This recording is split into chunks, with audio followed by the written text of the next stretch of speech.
السلام علیکم ورحمۃ اللہ وبرکاتہ۔ پیارے بچوں، کیسے ہیں آپ سب؟ الحمدللہ سب مزے میں ہیں۔ اللہ آپ کو خوش رکھے، آباد رکھے۔ آج ہم ایک نیا سبق پڑھیں گے پروس میں، جس کا نام ہے شمائل النبی صلی اللہ علیہ وسلم۔ شمائل النبی صلی اللہ علیہ وسلم ایک نیا سبق ہے، اس پڑھیں گے۔ اللہ کے رسول صلی اللہ علیہ وسلم کے متعلق، ہمارے نبی صلی اللہ علیہ وسلم کے تعلق سے اس سبق میں جو باتیں بتائی گئی ہیں میں آپ کے گوشے گزار کروں گا۔ چلیے آئیے شروع کرتے ہیں۔ اعوذ باللہ من الشیطان الرجیم، بسم اللہ الرحمن الرحیم۔ الحمدللہ رب العالمین، والصلاة والسلام علی سید الانبیاء والمرسلین، وعلی آلہ واصحابہ وازواجہ وذریاتہ واہل بیتہ اجمعین، اما بعد۔ فاعوذ باللہ من الشیطان الرجیم، بسم اللہ الرحمن الرحیم۔ ان اللہ وملائکتہ یصلون علی النبی یا ایہا الذین آمنوا صلوا علیہ وسلموا تسلیما۔ اللہم صلی علی سیدنا مولانا محمد وعلی آلہ واصحابہ افضل صلواتک وعدد معلوماتک وبارک وسلم۔ پیارے بچوں، سبق کا عنوان ہے شمائل النبی صلی اللہ علیہ وسلم۔ ہمارے نبی صلی اللہ علیہ وسلم کے متعلق آج ہم کچھ پڑھیں گے۔ نبینا رحمۃ للعالمین۔ دیکھیں صاحب، نبینا ہمارے نبی رحمۃ للعالمین، تمام عالم کے لیے رحمت ہے۔ دیکھیے کتنا قرآن میں اللہ سبحانہ وتعالیٰ نے بھی فرمایا، وَمَا أَرْسَلْنَاكَ إِلَّا رَحْمَةً لِّلْعَالَمِينَ۔ وَمَا أَرْسَلْنَاكَ، کیا ہم نے آپ کو تمام عالموں کے لیے رحمت بنا کے نہیں بھیجا؟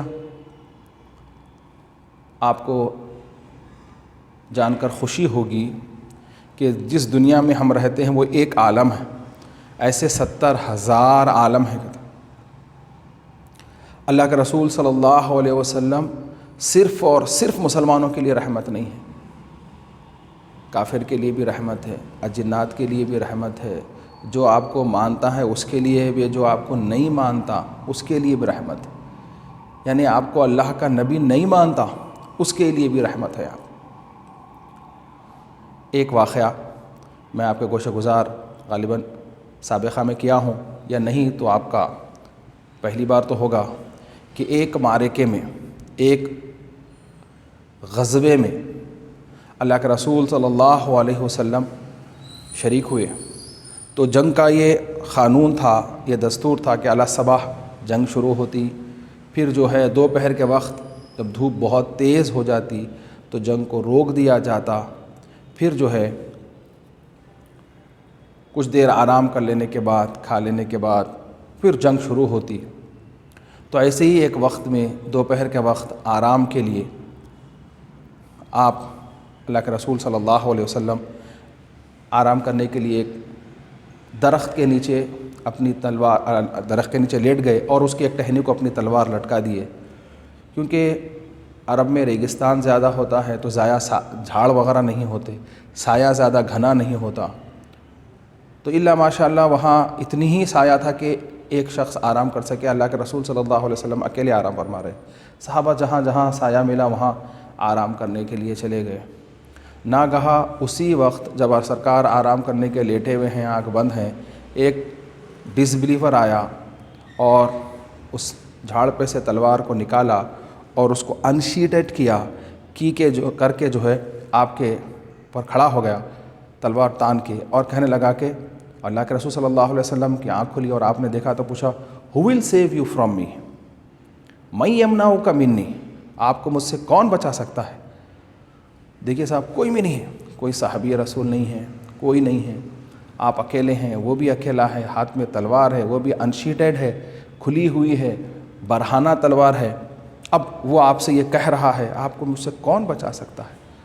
اللہ کے رسول صلی اللہ علیہ وسلم کا یقین ایمان اور ہمارا دیکھیے، سرکار نے فرمایا اللہ۔ دیکھیے صاحب، ہمارے زبان سے بھی اللہ نکلتا ہے، ہمارے آقا کے زبان سے اللہ نکلا، اس میں کتنی تاثیر ہوتی ہے، لفظ اتنی تاثیر والا ہے، اس یقین سے پکارنا جیسا کہ میرے آقا نے پکارا تھا اللہ، جیسے ہی یہ لفظ نکلا اور کافر کے کان سے ٹکرایا، اس کے ہمارے کو لفظ اللہ سے محبت ہے، ہم بولے تو ایک ہمارے کو ایمانی جذبہ پیدا ہوتا ہے، اور یہی لفظ ہمارے منہ سے نکلے اور کوئی ڈسبلیور پہ جائے، جو بلیو نہیں کرتا، اس کے کان سے ٹکرائے تو اس کے اندر لرزہ پیدا ہو جاتا ہے، وہ ہیبت پیدا ہو جاتی ہے۔ یہ لفظ کی یہ کرامت ہے، سمجھیے آپ، یہ معجزہ ہے۔ جیسے ہی آپ کے زبان سے نکلا وہ کانپا اور اس کے ہاتھ سے تلوار گر گئی۔ اللہ کے رسول صلی اللہ علیہ وسلم نے وہ تلوار کو اٹھا لیا اور اس سے کہا who will save you from me، اب تو بتا مجھ سے تجھ کو کون بچا سکتا ہے، کون بچا سکتا ہے میرے سے تیرے کو۔ جیسے ہی یہ لفظ سننا تھا، وہ تو آپ کو مانتا نہیں تھا، آپ کے رب کو بھی نہیں مانتا تھا، اس نے کہا کہ آپ ہی مجھے بچا لے سکتے ہیں۔ تو آپ نے فرمایا قل لا الہ الا اللہ وانی رسول اللہ، کہے کہ نہیں ہے کوئی معبود سوائے اللہ کے اور میں اللہ کا رسول ہوں۔ انہوں نے بولا لا، میں نہیں بولتا۔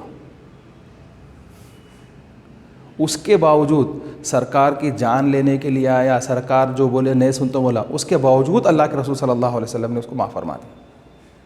ایسے بے شمار ہزاروں مثالیں ملیں گی۔ وہ عورت کا قصہ بھی آپ لوگ بارہا سنے ہوں گے، جو آپ کے اوپر کچرا ڈالتی تھی، جس راستے سے آپ گزرتے تھے اس راستے پہ آپ پہ کچرا ڈالتی تھی، وہ کچرا نہیں ڈالی تو آپ گھر جا کے اس سے پوچھے کہ کیا طبیعت کیسی ہے۔ دیکھیے آپ کے اخلاق کیسے اخلاق تھے۔ آج ہم تھوڑی سی تکلیف ہوتی ہے تو ہم کسی سے منہ موڑ لیتے ہیں۔ ہم جو ہے ایسے نبی کی امت ہے جس کو رحمت للعالمین کہا گیا ہے، رحمت للعالمین۔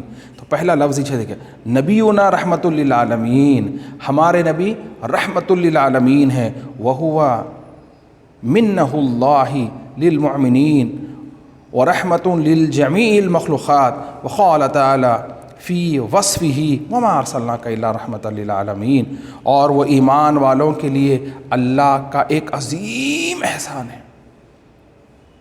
ہمارے نبی اللہ والوں کے لیے، اللہ سے محبت کرنے والوں کے لیے ایک عظیم احسان ہے، اور تمام مخلوقات کے لیے رحمت ہے۔ سوری بیٹا، تمام عالمین کے لیے، سب کے لیے رحمت ہے۔ آپ یہ تصور، آپ جب جس نبی کا کلمہ پڑھتے ہیں آپ یہ سوچنا کہ ان کے اخلاق کیسے تھے۔ ہم جو ہے بھائی بھائی لڑ لیتے ہیں، بہنا بہنا لڑ لیتے ہیں، ماں بیٹی لڑ لیتی ہے، باپ اور بیٹا لڑ لیتا ہے، یہ تو جو کو ہم سگے ہیں۔ لیکن یہ جو بتایا جا رہا ہے کہ جو مذہبی بھی ہوتے ہیں، یعنی پڑوسی بھی ہیں آپ کے، ہم یعنی مسلمان بھائی ہے، المسلم اخو المسلم بھی فرمائے سرکار، ایک مسلمان دوسرے مسلمان کا بھائی ہے، صرف کلمہ ہونے کی وجہ سے دونوں ایک خدا کو مانتے ہیں، ایک رسول کے پیروکار ہیں، تو دونوں بھی بھائی ہیں۔ یہاں تک ہے، اس کے علاوہ جو خدا کو نہیں مانتا وہ آپ کا پڑوسی ہے، وہ بھی اس سے بھی آپ کو ٹرمس اینڈ کنڈیشن اچھے رکھنے چاہیے۔ ایسا نہیں ہے کہ وہ نہیں ماننا، بلکہ اس سے نفرت کرنی چاہیے۔ دیکھو بیٹے، نفرت سے کچھ حاصل ہونے والا نہیں۔ ہاں، آپ محبت سے پوری دنیا فتح کر سکتے ہیں، پوری دنیا پہ حکومت کر سکتے ہیں۔ اور دیکھو ماں، آپ دنیا پہ حکومت کرو یا مت کرو، آپ کو اس دنیا سے ایک دن جانا ہے، لیکن لوگ آپ کی تلاش میں آئیں گے۔ آپ اچھے کام کرے تو، ارے یہ وہ جگہ ہے جہاں اچھے لوگ رہا کرتے تھے، یہ اچھے لوگوں کی جب محفل تھی ہوا کرتی تھی، یہ وہ جگہ ہے جہاں اچھے لوگوں کا خیام ہوا کرتا تھا۔ ہم یہاں سے چلے جانے کے بعد بھی لوگ ہمارے لیے ڈھونڈتے ہوئے آئیں گے۔ یہ سوچو کہ اللہ نے ہم کو کیوں پیدا کیا ہے۔ ہمارا کام ہے تأمرون بالمعروف وتنہون عن المنکر، اچھائی کا حکم دینا، برائی سے روکنا، ہم محبت سے رہنا، سب محبت سے رہنا، یہ ہمارے نبی کا قانون رہا ہے۔ اعطى اللہ نبینا صلی اللہ علیہ وسلم من کمالات الدنیا والآخرہ، اور اللہ تعالیٰ نے ہمارے نبی کو دنیا اور آخرت، یعنی اس کے بعد والی دنیا کے تمام کمالات، تمام کے تمام کیس ہمارے نبی کو حوالے کر دیا۔ اللہ کے رسول صلی اللہ علیہ وسلم فرماتے ہیں، اللہ نے مجھے یہ اختیار دیا ہے کہ انا قاسم، اللہ یعطی انا قاسم، اللہ مجھے دیتا ہے، میں ہی تقسیم کرتا ہوں۔ اللہ یعطی انا قاسم، میں تقسیم کرنے والا ہوں۔ اللہ جو دیتا ہے ہمارے نبی کریم صلی اللہ علیہ وسلم کو دیتا ہے۔ آپ کو یہ بات سمجھانے کے لیے کہ آپ کے گھر میں جو پیسے آتے ہیں وہ کس کے ذریعے آتے ہیں؟ اللہ تعالیٰ لا کے آپ کے ہاتھ کو دیتا ہے؟ نہیں، وہ آپ کے بابا کے تھرو آپ کے گھر بھی جاتا ہے، آپ کے گھر کے پورے انتظامات سنبھالتے ہیں۔ اسی طرح سے جو بھی اللہ سبحانہ و تعالیٰ کے معاملہ داریاں ہیں وہ جو ہے ڈائریکٹ ملنا ہمارے کو ہے، لیکن وہ وایا ہمارے نبی کے تھرو، چینل کے تھرو آتے ہیں۔ آج بھی تقسیم وہیں سے ہوتی ہے۔ اللہ سبحانہ و تعالیٰ ہزاروں کروڑوں اس سے بھی زیادہ، بہت زیادہ جو ہے نا رحمتیں برکتیں نازل کرتا ہے ہمارے آقا صلی اللہ علیہ وسلم کے مرخت پر، مدینہ طیبہ پر۔ وہاں سے فیض پورے عالم میں سپلائی ہے، پورے عالم میں سپلائی ہے، اس کا خیال رکھیے۔ وجعل حیاتہ المبارکہ قبل بعثہ وبعدہا اسوۃ حسنۃ لامتی۔ اللہ تعالیٰ جو ہے نا اور آپ کے مبارک زندگی کو آپ کی امت کے لیے، آپ کے بعثت سے پہلے، یعنی آپ نبوت کا اعلان کرنے سے پہلے بھی ایک لوگ آپ کو، کوئی بھی آپ کو دیکھ کر محمد صلی اللہ علیہ وسلم آ رہے نہیں کہتا تھا، کہتے تھے صادق آ رہے ہیں، امین آ رہے ہیں، صادق آ رہے ہیں، امین آ رہے ہیں، اس طرح سے پکارا کرتے تھے۔ ایک مرتبہ فلڈس آیا، پانی آ گیا تو خانہ کعبہ ٹوٹ گیا،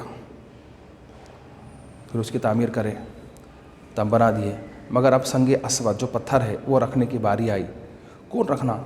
تو ہم رکھے تھے۔ عرب میں فخر بڑا معاملہ رکھتا ہے، ہم ایسا کریں، ہم ایسا کریں، ہم ایسے، ہمارے باپ ایسے، ہمارے دادا ایسے، ہم لوگ ایسے خاندان کے، ہم لوگ ایسے ایسے ایسا، فخر ہے۔ تو بتایا گیا ہے کہ اب وہ پتھر رکھنے پہ ہم رکھے تھے، یہ ہمارے دادا رکھے تھے، یہ آئیں گا، اب سب جنے میں کرنا جھگڑا ہو گیا۔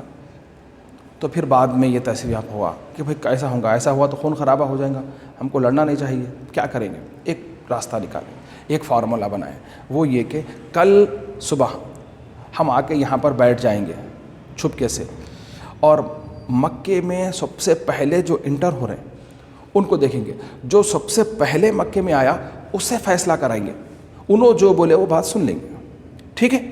ہاں ٹھیک ہے، چلو ٹھیک ہے، یہ ڈیسائیڈ ہو گیا۔ تو اب ہوا ایسا، سب سے پہلے اس دن نبی کریم صلی اللہ علیہ وسلم تشریف لائے، جیسے ہی آپ کو دیکھے وہ اتنا خوش ہوئے کہ آپ کا فیصلہ غلط نہیں ہو سکتا، آپ صادق ہیں، آپ امین ہیں، آپ آ گئے، اتنا خوش ہوئے وہ لوگ جس کو انتہا نہیں۔ پھر اس کے بعد نبی کریم صلی اللہ علیہ وسلم سے پوچھے کہ ایسا مسئلہ ہے، ایسا کیا کرنا؟ تو آپ نے کیا کیا معلوم ہے؟ وہ پتھر کو ایک جگہ لے آ کے رکھے تھے، کیا کام ہو رہا تھا، تو آپ لوگوں کو بولے، سب کو بلائے، پورے سردار جتنے بھی وہ قبیلوں کے سردار تھے، پورے سرداروں کو بلا کے نبی کریم صلی اللہ علیہ وسلم اپنی چادر نکالے جو کندھے پہ تھی، نکال کے اس کو نیچے ڈال دے کے کیا کرے معلوم ہے؟ خان سنگ اسود کو اٹھائے، چادر پہ میں رکھ کے بولے پورے سردار اس چادر کا ایک ایک کونا پکڑ لو، ایسا سب جنے ایک طرف، چاروں طرف پوروں کا، پتھر تھوڑا تھا، پورے لوگ میں تو ہاتھ نہیں لگا سکتے تھے، چادر رکھنے کے بعد پورے لوگوں ہاتھ لگانا آسان ہو گیا، اور وہ بہت خوش ہو گیا آپ کے فیصلے سے۔ پھر نبی کریم صلی اللہ علیہ وسلم وہ چادر میں سے پتھر اٹھا کے سنگیا تو اپنے ہاتھ سے خانہ کعبہ میں مدفون کر وہاں ٹھہرائے۔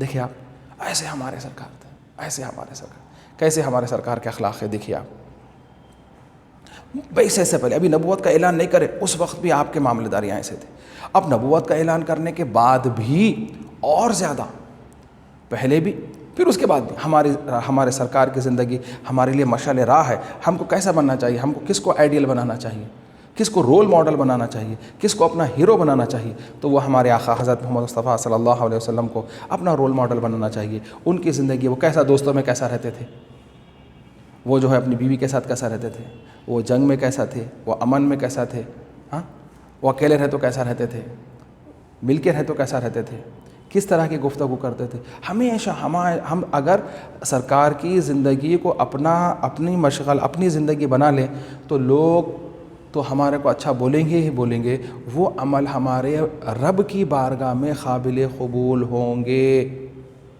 کیونکہ اللہ کے رسول صلی اللہ علیہ وسلم کا کوئی بھی عمل اللہ کے خلاف نہیں گیا، تو جب ہم ان کو فالو کریں گے تو ہمارا بھی عمل سرکار کے اتباع میں جب جائیں گا تو ہمارے کو ڈبل ثواب ملے گا، سرکار کی پیروی کرنے کا بھی، اللہ کی عبادت کرنے کا بھی۔ سمجھ میں آ گیا نا؟ ہاں میرے بچوں، اس طرح سے جیسا کہ اب آپ ہے، آج آپ پڑھ رہے ہیں، کل آپ کی شادی ہوں گی، آپ کی والدہ محترمہ آپ کو بے شمار نصیحتیں کریں گے، دیکھو بیٹی ایسا کرنا، ایسا کرنا، ایسا کرنا، ایسا کرنا، ہزار باتیں بتائیں گے. آپ اگر عمل کریں گے تو ایک تو آپ کا نام ہوگا، ساتھ ہی ساتھ آپ کی والدہ کا بھی نام ہوگا، آپ کے بابا کا کیا بھائی، کیا بیٹی ہے صاحب ان کی، کیا پیاری بیٹی ہے صاحب ان کی، کیا بہو ہے صاحب، پورا گھر ایسا ہے پورے ایسا. ارے یہ کہاں سے آیا سو، ارے یہ ان کی والدہ نیک ہے اس لیے انہوں بھی ویسے تو آپ کی والدہ کا بھی نام ہوگا، آپ کا بھی نام ہوگا، آپ کے خاندان کا بھی نام ہوگا. سمجھ میں آ رہا نا میری اماں؟ چلو صاحب آگے چلتے ہیں. اب آگے دیکھیے صاحب، وقال تعالی فی شانہ لقد کان لکم فی رسول اللہ اسوۃ حسنہ. اللہ سبحانہ و تعالیٰ نے، یقیناً اللہ تعالیٰ نے ہمارے رسول صلی اللہ علیہ وسلم کی مبارک زندگی کو ایک بہترین نمونہ بنا کے بھیجا. اب جیسا کہ جو قرآن، اب جیسا کہ ہم آج آن لائن پڑھ رہے ہیں، میں کیا بول رہا ہوں آپ کو سمجھ میں آ رہا نہیں آ رہا، آپ کیا سن رہے ہیں نہیں سن رہے ہیں، کلاس تو ہو جا رہی، معلوم ہی نہیں پڑ رہا. لیکن اگر یہی آپ میرے سامنے ہوتے اور میں آپ کو سناتے رہتا تو آپ پوچھتے مول صاحب یہ بات نہیں سمجھ میں آئی، بولیے پھر سے، تو میں آپ کو اور کچھ ایگزامپلس دے کے سمجھاتا تھا. انشاءاللہ تعالیٰ زندگی رہی، آپ سے ملاقات ہوئی تو ہم اس پہ بات کریں گے، کام کریں گے. یہ بات کیوں بول رہا ہوں، اس کی وجہ یہ ہے کہ جس طرح سے قرآن ہمارے پاس آیا ہمارے نبی صلی اللہ علیہ وسلم کے تھرو، آپ نے اس کو پڑھ کے بتایا، دیکھ کے بتایا، زندگی کیسا جینا بتایا، یعنی شادی کرے تو کیسا رہنا، ہاں بچوں کے ساتھ کیسا رہنا، بیوی کے ساتھ کیسا رہنا، دوستوں میں کیسا رہنا، رشتہ داروں میں کیسا رہنا، ہاں سوسائٹی میں کیسا رہنا، پڑوسیوں کے ساتھ کیسا رہنا، جنگ میں کیسا رہنا، امن میں کیسا رہنا. یہ پورا فارمیٹ، پورا فارمیٹ بنا ہے. اگر ایسا نہ ہو کہ اگر ایک فرشتہ آتا اور آ کے قرآن کریم ہمارے ہاتھ میں دے دیتا، یہ لیجئے صاحب جائیے اس پہ عمل کریے، تو ہمارے لیے کتنا مشکل ہو جاتا تھا. ویسے ہی جیسا کہ آج ہم آپ کو دے رہے ہیں، آن لائن بول دیے آپ پڑھو نہ کو پڑھو، جاؤ ہمارا کام ہے، بول دیے تم کر لو نہ کو کر لو، سمجھ میں آؤ نہ کو آؤ. تو ہو سکتا تھا کہ بہت سارے لوگ اس میں سے راہ راست پہ آئے تھے، جیسا کہ آپ لوگ سن رہے ہیں، اچھا الحمدللہ، اور عمل بھی کر رہے ہیں، فالو بھی کر رہے ہیں میرے باتوں کو. ہاں لیکن بعض لوگ جو ہے اگنور کر رہے ہیں، ارے کیا ہے بھائی وہی باتیں بول رہے ہیں، کچھ سمجھ میں نہیں آ رہا، کچھ نہیں ہو رہا. اس طرح سے کیا کرتے تھے، اگنور کرتے کرتے یہ چھوڑ دیتے تھے. تو اسی طرح سے چند لوگ ہدایت پا لیتے، لیکن بے شمار لوگ بولتے تھے ارے وہ فرشتہ تھا، اس کے لیے آسان تھا بھائی، ہمارے لیے اس کے، ہم انسان ہیں، ہم کیسا کرنا ایسا، ہم جیم نہیں ہیں، ہم وہ نہیں ہیں فرسٹ ڈویژن، ہمارے کو سمجھ میں نہیں آ رہا. اس طرح سے کیا کرتے تھے، چھوڑتے چلے جاتے تھے. تو اللہ سبحانہ و تعالی ہمارے نبی کو کر کے بتانا بتلایا. ہمارے نبی نے ہر عمل کو، اللہ کو راضی کرنے کا ہر عمل ایک اسٹیپ بائی اسٹیپ کرتے گئے، بتاتے گئے. جب ہمارے کو جو ہے نا، اب بھی ہم بولتے بھائی وہ پیغمبر اور ولی نہیں ہوتے، ہم انسان ہیں، ان کے لیے آسان ہے، ہمارے لیے مشکل ہے. آج بھی ہم وہ خود آ کے بولنے کے بعد بھی، وہ خود کر کے بتانے کے بعد بھی ہم کو ویسے ہی کرنے میں 1000 نہیں، ہزارہ کروڑ دشواریاں ہوتی ہیں. لیکن اگر ہم ابتدا میں، جیسا کہ بہت ساری باتیں آپ کو میری نہیں سمجھ میں آ رہی ہوں گی، جب آپ سنتے جائیں گے میرا فارمیٹ آپ کو سمجھ میں آ جائے گا، تو پھر آپ بولیں گے ارے واہ مول صاحب اچھی باتیں بول رہے، سننا ہے. لیکن آپ چھوڑتے جائیں گے تو آپ کو میری ایک بھی بات سمجھ میں نہیں آئے گی. اس لیے میری بچیوں، جو بتایا جا رہا ہے غور و فکر سے سنو. جو بتایا جا رہا ہے، جو جیسا بتایا جا رہا ہے، من نوعن، یعنی جیسے کا تیسا ویسے کرنے کی کوشش کرو. اللہ چاہا تو حالات پھر سامان ہو جائیں گے، سیدھے ہو جائیں گے، تو ہم آپ سے ڈائریکٹ انٹریکٹ ہوں گے، اور پھر آپ کے جو بھی ڈاؤٹس ہے اس کو جیسا آپ کے سمجھ میں آئے ویسا حل کرنے کی کوشش کریں گے. اور یہ بات یاد رکھ لیجئے، پھر ایک مرتبہ کہہ رہا ہوں کہ ہمارا مقصد 99 ہی ہونا چاہیے ہر سبجیکٹ. میرے کو جو ہے میتھس ہے تو 75 آؤٹ آف 75 میتھس میں 1A 1B بول تو 150 out of 150. Physics chemistry 60 out of 60. English 98 تک جانا ہے میرے کو. عربک 99 ہی چھونا. یہ اگر موٹیو آپ لے کے چلیں گے تو آپ کو کوئی نہیں روک سکتا، برابر آپ لا سکتے انشاءاللہ تعالی. آگے ہم چلتے ہیں. بسم اللہ الرحمن الرحیم. وفی ھذا الدرس نقرأ ونفهم بعض محاسن العالیہ لتكون خطبة لنا حتى نعمل بها ونكون على خدم نبینا صلی اللہ علیہ وسلم. اور اس سبق میں ہم آپ صلی اللہ علیہ وسلم کی کچھ خوبیاں کے بارے میں پڑھیں گے اور سمجھیں گے، تاکہ ہمارے عمل کرنے کے لیے ایک بہترین نمونہ ہو جائے، اور ہم ہمارے نبی صلی اللہ علیہ وسلم کے نقش قدم پہ چلے جائیں، یعنی جیسا بتائے ویسے اس کو فالو کریں گے۔ آپ اکثر سنے ہوں گے کوئی بزرگان دین کے تعلق سے یہ خلیفہ ہیں، یا خلفائے راشدین کے بارے میں سنے ہوں گے۔ خلفائے راشدین، خلف سے بنا خلیفہ کے معنی ہے اسٹیپ بائی اسٹیپ چلنا، پیچھے چلنا، جیسا بتایا گیا ہے ویسا ہی کرنا، جو اس کے آگے کرنے کی کوئی ضرورت نہیں ہے آپ کو، جو جیسا بتائے بس ویسا ہی کر لو بس ہے۔ اب ہم یہاں سب سے پہلے پڑھیں گے نبی کریم صلی اللہ علیہ وسلم کے اخلاق کریمہ، مورل ایتھکس آف پروفٹ محمد صلی اللہ علیہ وسلم۔ کان نبی صلی اللہ علیہ وسلم متصفاً بالاخلاق العالیہ ولم یغضب علی احد ولم یضرب احدا کان ضحکہ تبسما۔ دیکھو صاحب کیا پیاری بات ہے، کتنا چھوٹا سنٹنس ہے، کتنا چھوٹا پیراگراف ہے، لیکن اس میں بات کتنی پیاری بتائی جا رہی ہے۔ قربان جائیے، آپ صلی اللہ علیہ وسلم بہت ہی بلند اخلاق پر فائز تھے، اور آپ کبھی کسی پر غصہ نہیں کرتے تھے، اور کسی کو نہیں مارتے نہیں تھے، اور آپ کی مبارک ہنسی صرف مسکراہٹ تھی، خالی تبسم فرمانا۔ بہت زیادہ خوش ہوئے تو سرکار اور زیادہ مسکرائے تو آپ کے دندان مبارک، آپ کے دانت دکھتے تھے، ایسا چیخا ہاں ہاں ہاں، ایسا کبھی پوری زندگی سرکار نہیں ہنسے، کوئی سے معاملہ۔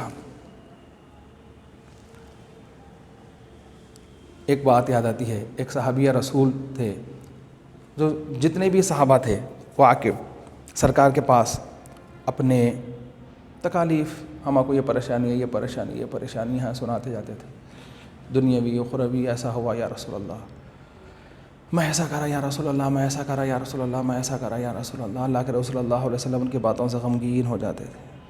اللہ کے رسول صلی اللہ علیہ وسلم کے بعد ایک صحابی ایسے تھے، سب ان کا کام یہ تھا کہ سرکار کو ہنسانا۔ کچھ بھی جب سرکار بہت زیادہ غمگین نڈھال ہو جاتے، کچھ تو بھی ایک بات ایسی بولتے، سرکار ذرا مسکرا دیتے تھے، خوش ہو جاتے تھے سرکار۔ تو وہ سرکار کو خوش کرنا بہت بڑی بات ہے۔ جیسے کہ اب آپ ہی ہے، اب آپ کو سرکار کا زمانہ نہیں ملا، سرکار کی صحبت نہیں ملی، اب آپ ڈھونڈنا کہ میں ایسا کیا کروں جس کی وجہ سے مجھے کچھ تو بھی وہ نعمت میں سے کچھ ملے۔ تو اب آپ کے بابا ہی ہیں، بابا کو لے لیجیے، بابا ہے، امی اگر جاب کرتے ہیں تو امی ہیں، باہر کے جاب کر کے آنا بڑا سٹریس کا کام ہے۔ امی بابا اگر آ گئے، آ کے نڈھال گھر میں بیٹھ گئے، تو جو ہے کچھ بھی ایک ایسا معاملہ، کچھ ایسی بات آپ اپنی امی یا بابا کے ساتھ کرنا کہ جس سے وہ تھوڑا ان کو ریلیکسیشن ملے۔ ارے واہ کیا اچھی بات، کچھ آپ پینٹنگ بنا دیے، کچھ اچھا سالن بنا دیے، کچھ میٹھا بنا دیے، کوئی ایک اچھا سنٹینس بول دیے، کوئی شعر بول دیے، کوئی بات بول دیے، جتنے ایک دم بابا یا امی کے چہرے پہ مسکراہٹ آ جائے، تو ہو سکتا ہے کہ ہم کو وہ نعمت ملے جو سرکار ہے وہ صحابی کو ملتی تھی سرکار کو خوش کرنے کے لیے۔ سمجھے میرے بچوں؟ چلیے صاحب آگے چلتے ہیں۔ آگے فرماتے ہیں وقال انس رضی اللہ تعالی عنہ خدمت رسول اللہ صلی اللہ علیہ وسلم 10 سنین۔ اللہ کے رسول صلی اللہ علیہ وسلم کے خادم، آپ کے پاس خدمت کرنے والے حضرت انس رضی اللہ تعالیٰ عنہ فرماتے ہیں میں سرکار کی 10 سال خدمت کر، 1-2 دن نہیں، 10 سال۔ آپ میرے متعلق نہیں جانتے ہیں، آپ کے سینئر سے پوچھو تو پتہ چلے گا، میں 2 کام پوری ایمانداری سے کرتا ہوں، پڑھانا اور پنشمنٹ دینا، اس میں کوئی کمپرومائز نہیں۔ 1 سال میں وہ بچے پورے خیاف رہتے، فرسٹ ایئر سیکنڈ ایئر کے ارمل صاحب غصے والے ہیں، ایسا ہے یہ ہے۔ تو دیکھیے آپ 1 سال میں ہم جان چاہتے اور فوراً رائے بھی دے سکتے، ارے صاحب غصے والے ہیں، غصہ کرتے، ہوم ورک نہیں کرے تو پنشمنٹ دیتے، باہر نکال دیتے، ہاں ایسا کرتے، بینچ پہ کھڑا کر دیتے، ایک ہمارے اخلاق بتا رہے ہیں۔ لیکن دیکھیے جب ہمارے سرکار دو عالم صلی اللہ علیہ وسلم کے قربان جائیے کہ آپ کے پاس ایک صحابی رسول جن کا نام تھا انس رضی اللہ تعالیٰ، آپ فرماتے میں 10 سال سرکار کی خدمت کرا، اور اللہ کے رسول صلی اللہ علیہ وسلم فما قال لی اف خط، کبھی اف کا لفظ بھی استعمال نہیں کرے، وما قال لشیء صنعته لما صنعته ولا لشیء ترکتہ لما ترکتہ۔ آپ جو ہے نا کوئی کام کرتے، کسی کام کا کرنے کا حکم دیتے، کہ یہ کام کریے یہ کام کریے بلکہ. تو مثال کے طور پہ 2 کام دیے، پانی لاؤ کھانا لے کے آؤ، فار ایگزامپل بتا رہا ہوں. تو انہوں جو ہے پہلے پانی لائے بعد میں کھانا لائے، یا پہلے کھانا لائے بعد میں پانی لائے. تو سرکار دو عالم صلی اللہ علیہ وسلم کبھی یہ بھی نہیں فرمائے پہلے کھانا ہاتھ دھونے کے لیے پانی لانا تھا آپ، بعد میں کھانا لانا تھا. پہلے یہ کیوں لائے، پہلے یہ کیوں نہیں لائے، ارے پہلے یہ کیوں کرے پھر پہلے یہ کیوں نہیں کرے. اس طرح بھی نہیں فرمایا، اس طرح بھی. اب گھر میں آپ کے گھر میں کوئی خادمہ وغیرہ ہو، کام کرتی ہیں، آتی ہیں، پلیٹاں ولیٹاں دھوتی ہیں، تو اب آپ کو دیر ہو رہی ہے، اب انہوں مان لو بگونا دھو رہے ہیں، تو آپ بول سکتے ہیں آنٹی پہلے پلیٹ دھو کے دو، میرے کو جانا ہے کالج کو، دیر ہو رہی، بعد میں بگونے دھوتے رہو آپ. یا جو ہے انہوں پہلے پلیٹاں دھو رہے ہیں، تو امی بول رہے ہیں ارے پہلے کڑھائی دھو کے دو، میرے کو کوکر دھو کے دو، میرے کو توا دھو کے دو، پہلے یہ کرنا ہے، بچے کو جو ہے روٹی ڈالنا ہے، تم پلیٹاں دھو لیتے بیٹھے ہوئے. ایسا کوئی بری بات نہیں ہے، لیکن یہ کرو ایسا بھی نہیں بولے سر. 1-2 دن نہیں، 10 سال سرکار کی خدمت پر ہے. انہوں یہ نہیں فرمایا یہ پہلے کیوں نہیں کرے، یہ کیوں نہیں کرے، یہ کیوں نہیں کرے، یہ کیوں نہیں کرے. دیکھ رہے ہیں آپ؟ ہاں چلیے صاحب. وکان علیہ الصلوۃ والسلام یجیب دعوت العبد والحر والغنی والفقیر ویقبل الہدیہ ویحب السیبان ویخلبہم. آپ فرماتے آپ صلی اللہ علیہ وسلم غلام، آزاد، تونگر، تندرست سب کی دعوت قبول فرماتے تھے، اور آپ صلی اللہ علیہ وسلم تحفہ قبول فرماتے تھے، اور بچوں سے پیار کرتے اور ان کو چوما کرتے تھے. دیکھ رہے ہیں آپ؟ ہم عام طور سے دعوت آئی تو پہلے سوچتے ہیں کس کے پاس کی دعوت ہے. ذرا مالدار لوگ ہیں تو ان کے پاس جانا پسند کرتے ہیں، غریب آدمی ہے تو اس کا جانا پسند نہیں کرتے. اور پھر ہم تفریق کرتے ہیں، یہ مالدار ہے ان کو یہاں بٹھانا، یہ غریب ہے ان کو یہاں بٹھانا، انہوں صوفے پہ بیٹھنے کے قابل ہے، انہوں نیچے بیٹھنے کے قابل ہے، ان کو دعوت دینا، ان کو دعوت نہیں دینا، ہم اگنور کرتے ہیں. لیکن اللہ کے رسول صلی اللہ علیہ وسلم دیکھیے آپ، آزاد، تونگر، تندرست ہر بچہ سب سے محبت کرتے تھے، اور بچوں کو تو چوما کرتے تھے سرکار. یہ لفظ چومنے کا سنے ہوں گے، بچوں کو پیار کرنا، ان کے گال کو چومنا، ان کے پیشانی کو چومنا، ان کے گردن کو چومنا، یہ تصور جو ہے نا اس زمانے میں تھا ہی نہیں جو اب ہے. جو ہے یہ تصور ہی نہیں تھا. تو اس وقت یہ معاملہ ہونا ایک بالکل میریکل جیسا تھا. لوگ تعجب کرتے تھے کہ ایسا بھی کر سکتے، ایسا کرتے کیا. تو سرکار دو عالم صلی اللہ علیہ وسلم بچوں سے کیسی محبت کرتے تھے، انشاءاللہ تعالی آگے کی کلاس میں ہم سنیں گے. السلام علیکم ورحمۃ اللہ وبرکاتہ.